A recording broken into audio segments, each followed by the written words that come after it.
Who is the greatest player in Texas A&M football history, a Heisman winner, a defensive legend, and the player who has changed Aggie football forever? All have a case.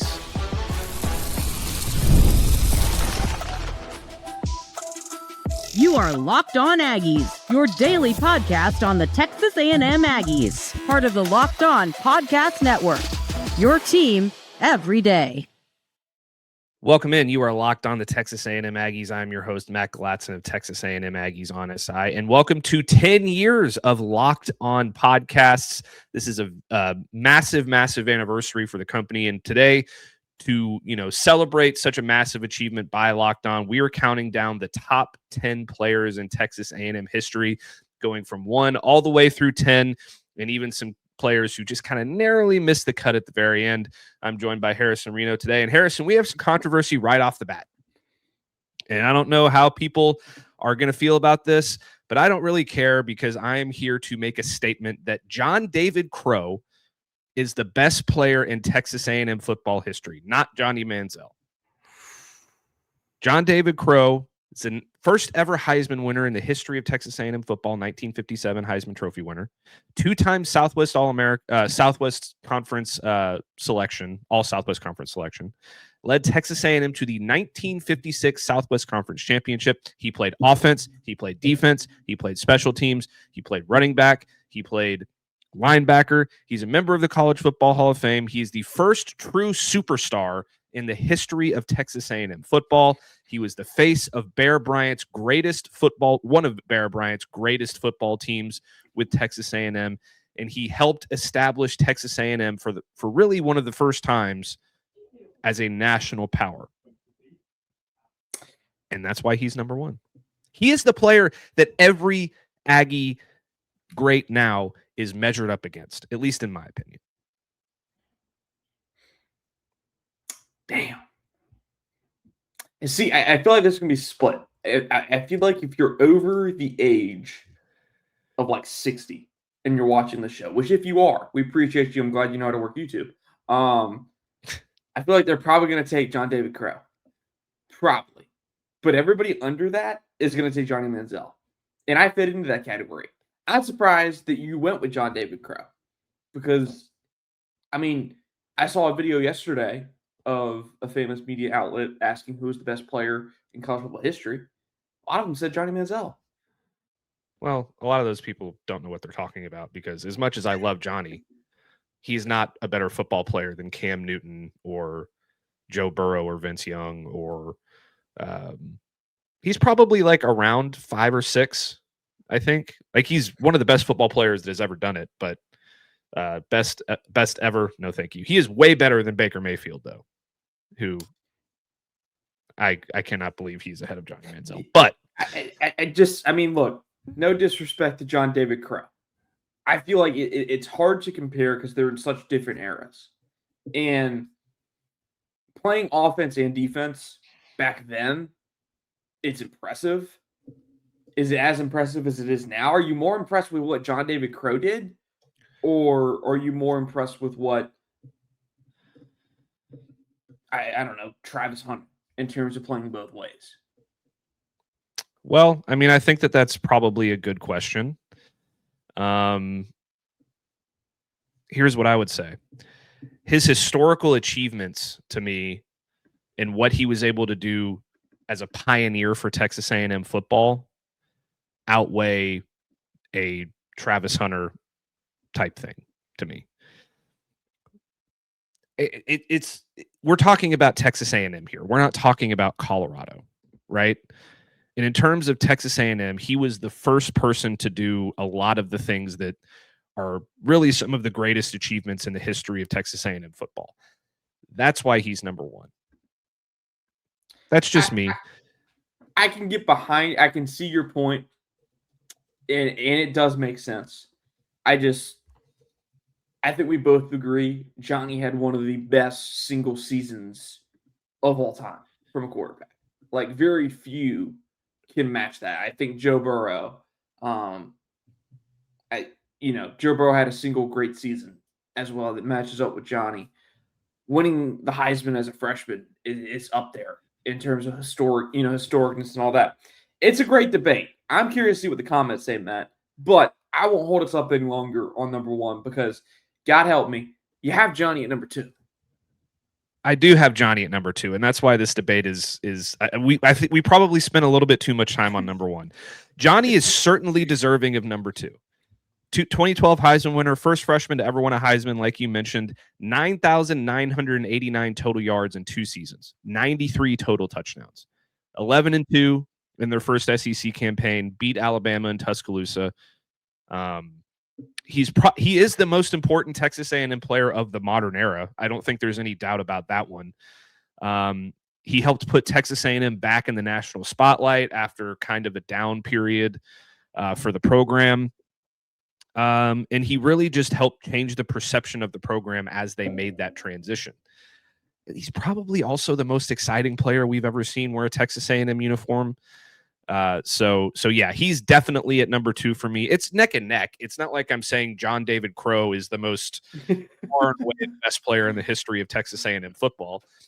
It's like right here. I mean, or like right there.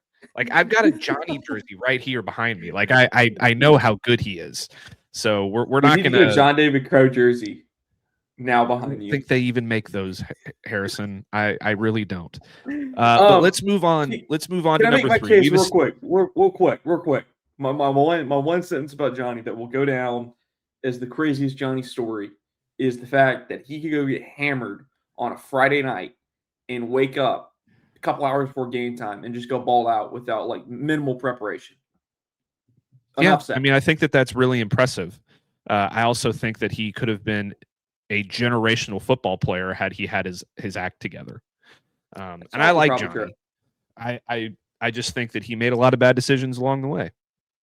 You know, imagine if he had like trained like a football player and not gone out and gotten, you know, hammered before playing Alabama and Tuscaloosa or whatever. Like, come on. Anyway, we're going to move on to number three real quick as we wrap up this segment.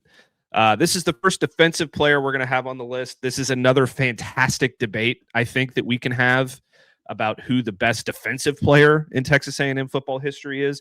And we're only talking about, by the way, their time at Texas A&M. Their NFL career has no bearing on this ranking.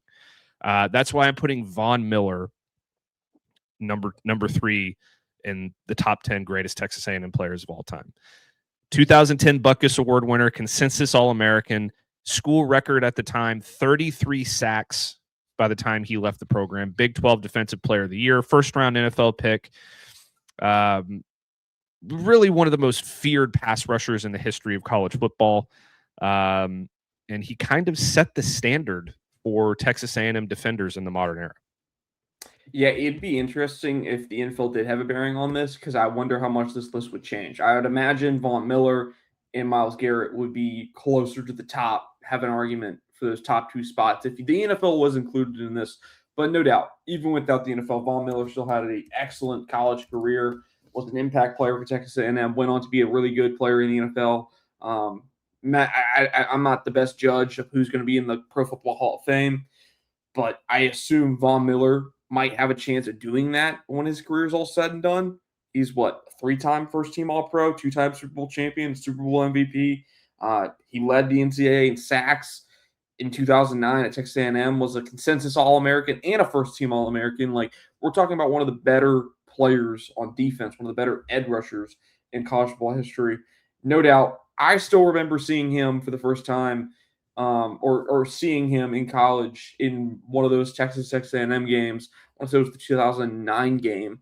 That was the really good game where Colt kind of took over kind of there towards the end, facing up against obviously Von Miller and that Texas A&M defense. No doubt, no arguments here, no rebuttals. I'm with you. Von Miller, number three. Yeah, he actually doesn't hold the school record, by the way, for sacks.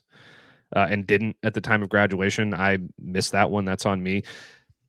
Aaron Wallace holds the school record for sacks with 42. Jacob Green has 37. John Roper has 36. Keith Mitchell has 34. And then it's Von Miller.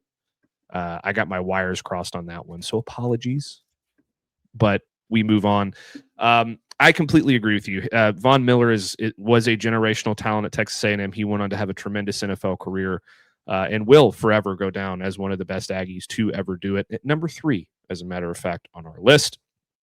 But first, before we get to number 4, we're going to take a quick message here from our sponsors, and we're going to get into some players that Harrison's probably too young to know.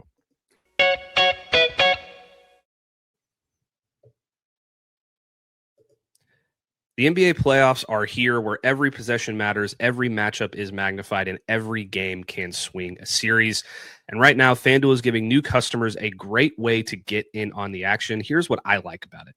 You can bet just $5 and get $250 in bonus bets if your first bet wins. The app makes it easy to follow the action with player stats, trends, and matchups all in one place. And during the playoffs, that extra insight really matters when you're looking at stars, role players, and key moments. It just makes the entire playoff experience more engaging from start to finish. And right now, the NBA Finals are going on, and you can build a parlay taking Victor Wembanyama against the Knicks to score 20 plus, 25 plus, whatever you want to do. You can add that in a parlay builder with Spurs minus 4.5 or Knicks plus 4.5, the money line at minus 188 in favor of the Spurs or plus 158 in favor of the Knicks. And there's a ton of other player props in there as well, including made threes, made assists, those kinds of things. So you can group those things all together and make a really fun parlay and have a lot of fun with it. So I encourage you to go do that if you are so inclined. But head to FanDuel.com to get started. FanDuel, play your game. Welcome back to Locked On Aggies. Real quick reminder to our loyal listeners, get your daily Texas A&M Aggies fix completely ad-free by joining the Everydayer Club today. Start your 7-day free trial right now and get closer to your team without the interruptions. Click the link in the show notes or go to lockedonaggies.supercast.com to claim your free trial. Harrison, let's make a deal with each other here that we're not going to spend 5 minutes on the next one, because we spent a little bit too much time on my John David Crow I think rightfully so, though. Debate. Rightfully so, but I'm right, so that's okay. Moving on to our number 4 player, we have another defensive player. You know what? Here's what we're going to do, actually. The first tier of players, 1 through 3, that will henceforth be known as the GOAT tier. Okay? Those 3 players are the 3 GOATs of Texas A&M football. Segment 2, which we'll start with our number 4 player, will be the superstar tier. And the superstar tier starts with Dat Nguyen, somebody that Harrison probably has no idea who he is because he's way too young. He was not born when this guy was playing football. I was 8 years old, but I was there. Dat Nguyen is arguably the best linebacker in the history of the program. Do you count Von Miller as a linebacker or an edge rusher? I count him as an edge rusher. He played some off-ball linebacker, whatever. I'm going with Dat Nguyen as the best linebacker in the history of Texas A&M. 517 career tackles, 1998 Lombardi and Bednarik Award winner, consensus All-American, led Texas A&M to a Big 12 championship in 1998. I can't remember another conference championship for Texas A&M in football since then. Probably the most productive defender in terms of tackling, probably the most productive tackler in Texas A&M history. And he was really the heart and soul of the program, really kind of embodied the nature of the R.C. Slocum football teams. And, he was just a different breed, I think. And that's why he's up so high on this list. Hey, I'm glad you revealed that I'm not as old as you. If you didn't know that, I'm glad Matt revealed that. But yeah, productive player. You're right. Wasn't allowed to see him play. Can't really, attest to what he did on the field in terms of what it was like in the moment right there. You win the Lombardi, you win the Bednarik Award, and you have a consistent All-American, and you helped win what I think you said it, A&M's last conference championship. Mm-hmm. I think you certainly have the right to be a top 4 player. Matt, I'm also really interested to see kind of how we go through this list, kind of what people think, because I think the guy next on your list might get some arguments in terms of maybe being higher up, but I'll let you reveal who that is. Yeah, no, I mean, look, in terms of raw talent, yeah, this next guy is probably the number one player on the list. Maybe even the number one player if you're just talking raw physical talent, the number one player in the history of college football. You would have an argument for that. He's that good. But Myles Garrett, number 5, 31 career sacks, 2-time All-American, SEC freshman sack record, by the way, for Myles Garrett during his freshman season. He was the number 1 overall pick in the 2017 NFL draft. Or was it 2016? Doesn't matter. And then he also had 3 straight seasons of double-digit tackles for loss. And like I said, he's probably the most physically talented player we've ever seen take the field for Texas A&M. And he's gone on to be one of the best pass rushers in the history of the NFL.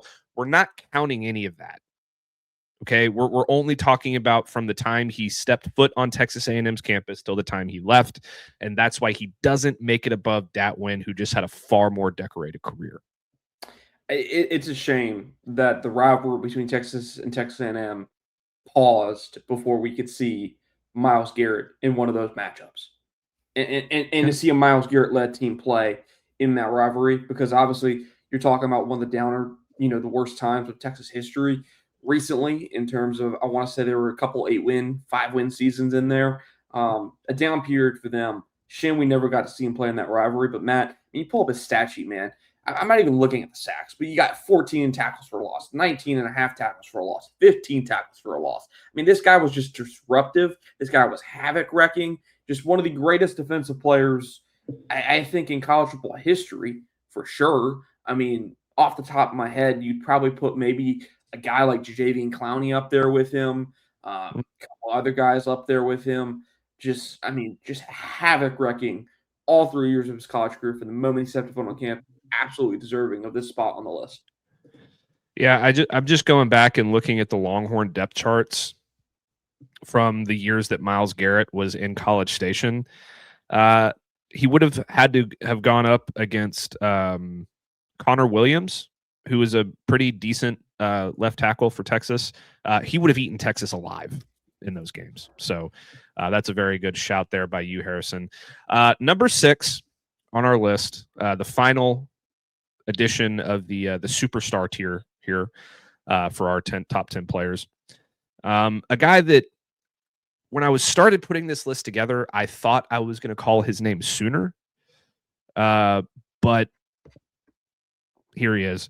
Mike Evans, wide receiver. I had a really hard time once I started putting together the list, by the way. I had a really hard time even putting him on the list when I was going through the stats and all of those things, because he's not really up there for a lot of them. But stats aren't everything. Impact on the program, things like that also play a major role. But 151 receptions for 2,499 yards and 17 touchdowns. First team All-SEC, Biletnikoff finalist. Physically speaking, probably the most talented wide receiver we've ever seen at Texas A&M.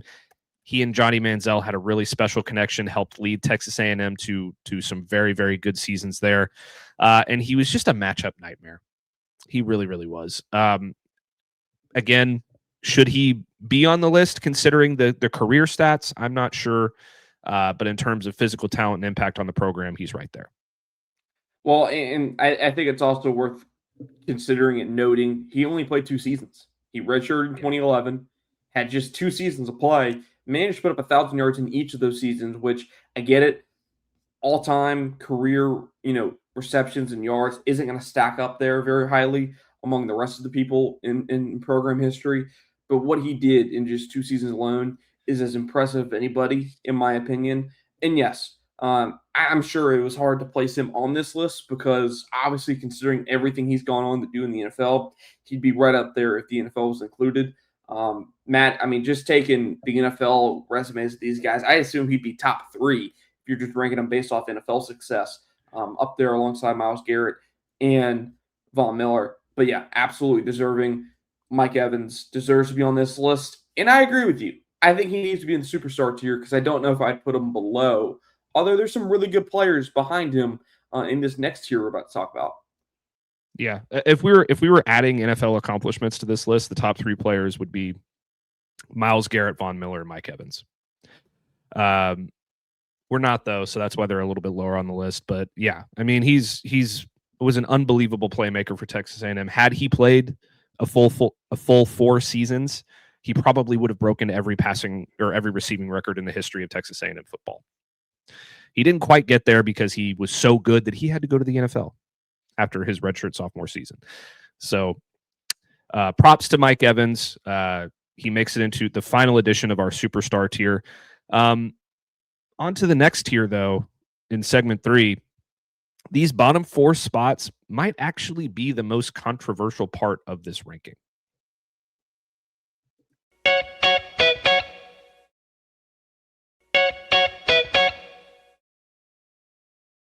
Welcome back. It is now time to break down the foundation tier of our top 10 best players in Texas A&M football history, 10 through 7, or 7 through 10.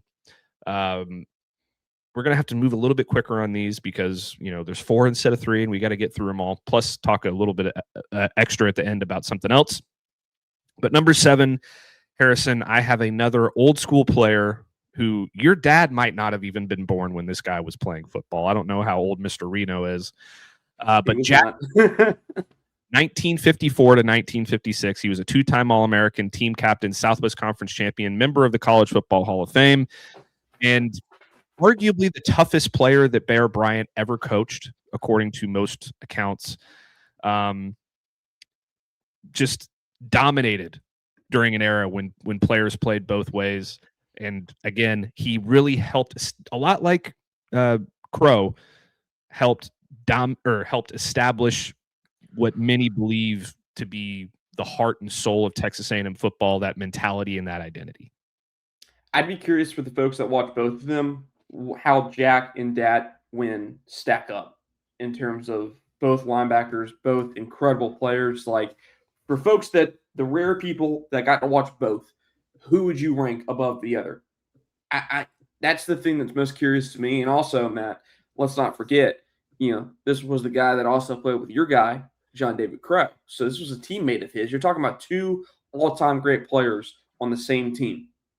That doesn't happen often. It doesn't. It doesn't. And that happened once already on this list with Johnny Manziel and Mike Evans. It happens again with John David Crow and Jack Party. How old is Mr. Reno? Did he watch these guys play football? No, I mean, he was alive, born in 1970. So, I mean, he saw pretty much everybody except, at least 2 of these guys? Yeah, well, that's about as old as my older brother. So, congratulations on that one. All right.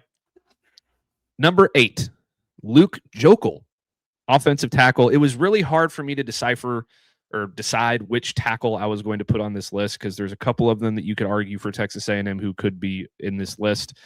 Spoiler alert, we might have another one. But Luke Joeckel, 2010 to 2012, he was the 2012 Outland Trophy winner, consensus All-American. He was first-team All-SEC and the number 2 overall pick in the NFL draft when he came out. He was the best offensive lineman on what was arguably the greatest offense in the history of the program with Johnny Manziel. He did protect Manziel during his Heisman season. And when you're stacking up what he was able to accomplish as an offensive tackle for Texas A&M with that offense, there's just not really anybody that can go beyond him, in my opinion. So best offensive lineman in the history of the program, in my opinion. And look, I think it's fair to note, really important note here. If NFL had been included, there's some other people that would probably take this spot. But Luke Joeckel, man, I remember, Matt, that was one of the first NFL drafts that I watched, remember watching, distinctly. I remember seeing him pick number 2 overall back then. I remember that. I remember seeing his name called. I remember him walking across the stage.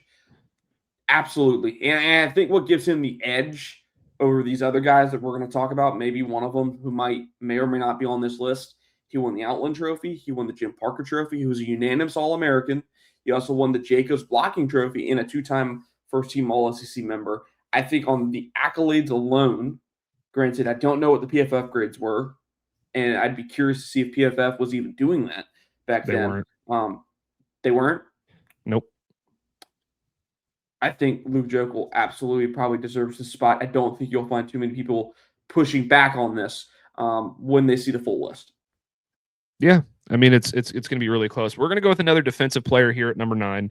Another guy that Harrison is too young to have watched. Ray Childress, defensive tackle, 2-time All-American. He played from 1981 to 1984. 360 career tackles. Is that right? Am I reading that right? As a defensive lineman.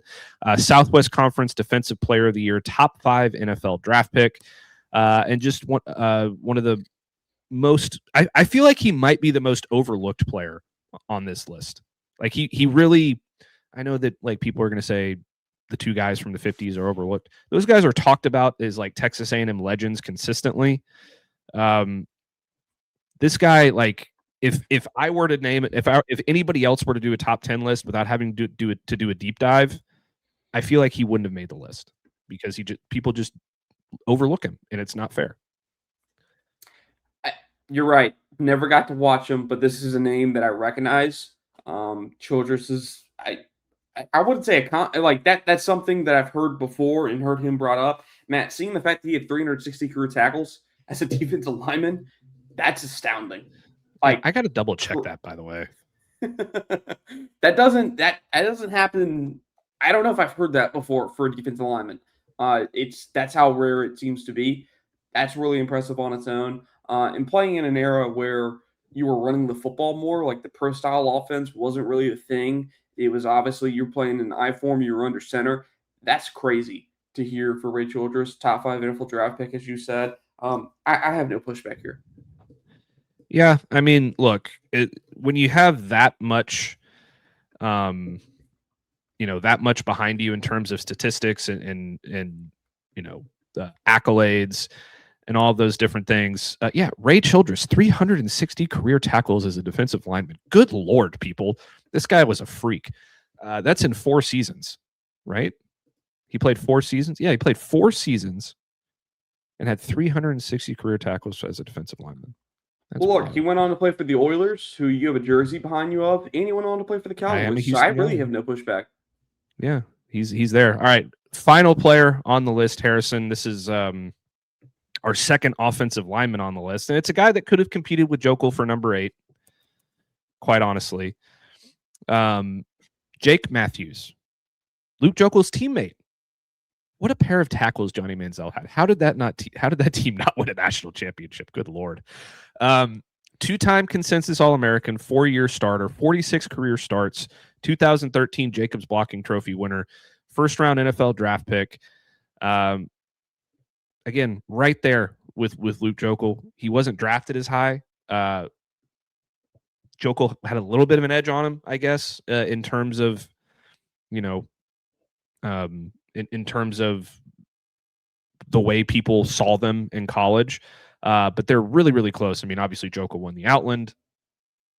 Matthews won the Jacobs Blocking Trophy, so they each had their own accomplishment. But it's neck and neck, and Matthews is our final player at number 10. Yeah, Jake Matthews, incredible pro, incredible college player. Really no pushback here at all for me. I mean, he's going to go down as one of the best Aggie offensive linemen in program history.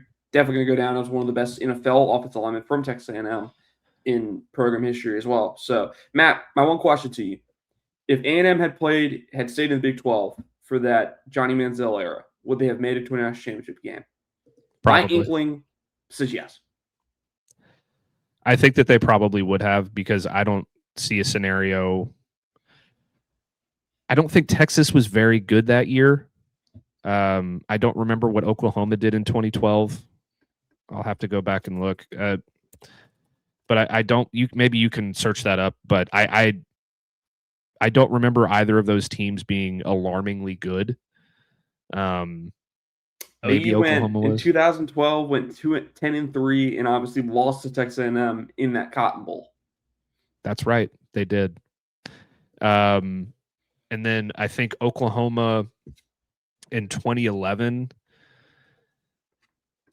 I don't remember them also being 10-3. Yeah, like they were kind of like they were fine, and then Texas was like starting to hit the down spiral of like that really bad period of time that they had. So yeah, I mean, Texas A&M would have probably won at least one Big 12 title and probably made it to a national championship game, I would assume. But hindsight's 2020. They would have ran the table in the Big 12. Big 12, I assume. Like I just you go back and look at that era, like they would have ran the table for those years. Probably, yeah. 2013, it was kind of the same story.